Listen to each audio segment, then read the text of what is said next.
Tahun 2024 menjadi masa penuh dinamika yang membentuk kembali lanskap ekonomi global. Berbagai peristiwa telah terjadi, mulai dari pemulihan pasca pandemi hingga tantangan geopolitik dan perubahan kebijakan moneter, sehingga membuat pasar keuangan menghadapi ketidakpastian.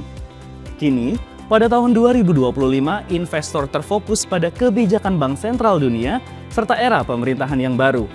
Oleh sebab itu, mari kita simak Market Outlook 2025 dari Shailendra Capital.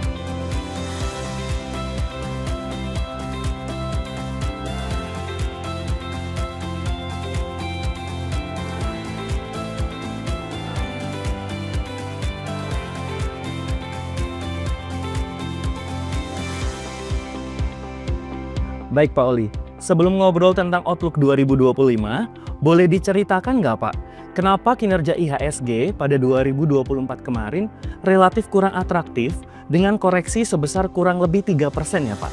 Betul. Jadi memang faktor utama penyebab koreksi di IHSG kita di tahun 2024 lalu memang kebanyakan datang dari faktor eksternal gitu kan, terutama dari Amerika Serikat. Kita ngelihat yang namanya dollar index atau yang namanya DXY itu naik sekitar 5% ke level sekitar 108.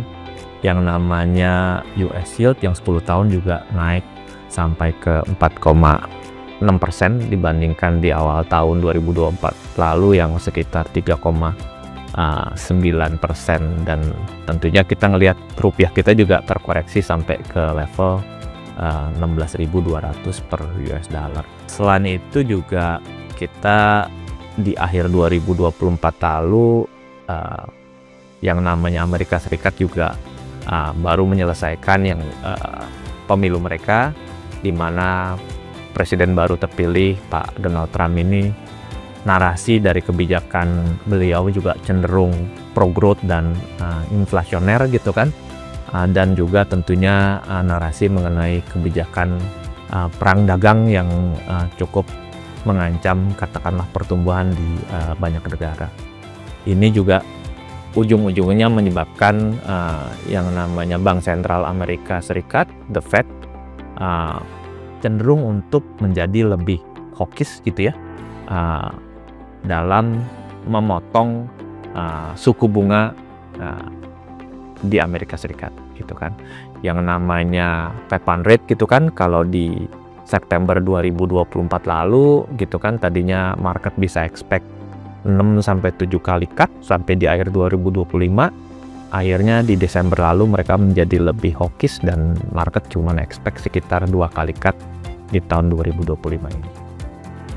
Baik, kalau begitu, mengingat tantangan eksternal yang cukup banyak yang tadi Bapak sudah sampaikan, apakah hal ini masih akan berlanjut Pak di tahun 2025? Jadi appetite dari investor asing buat masuk ke bursa kita memang belum kelihatan sih di awal tahun 2025 ini. Flow juga masih minim, confidence juga kelihatannya belum bisa balik ya. Tapi kita mungkin ngelihatnya dari perspektif yang berbeda.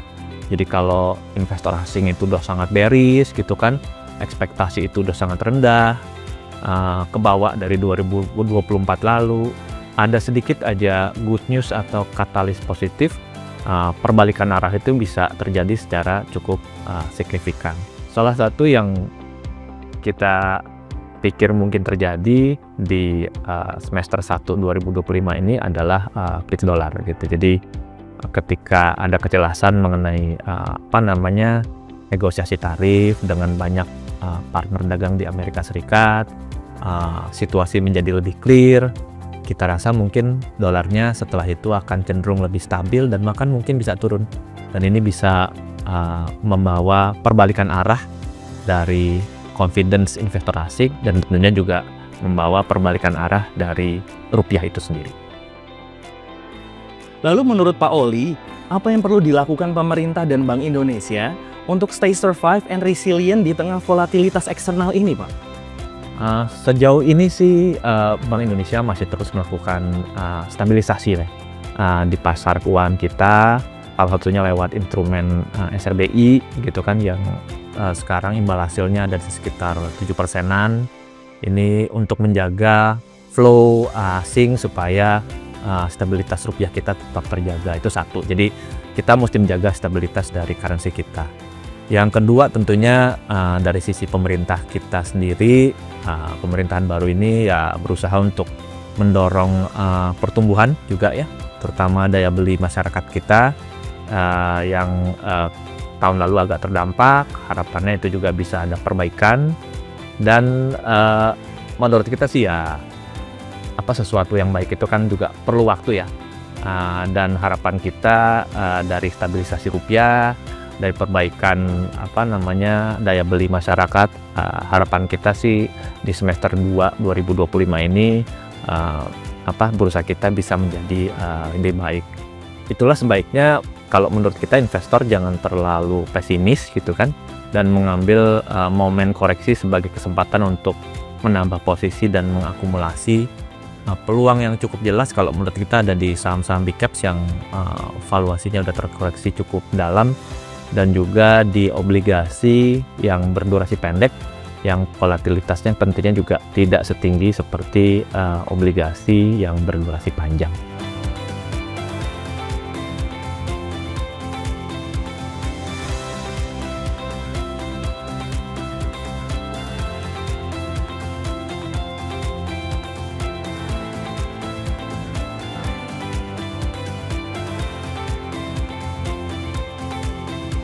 Yang pertama adalah memahami profil risiko diri sendiri. Bagi investor yang memiliki profil risiko agresif, maka investor dapat mempertimbangkan untuk mengakumulasi instrumen reksadana secara bertahap.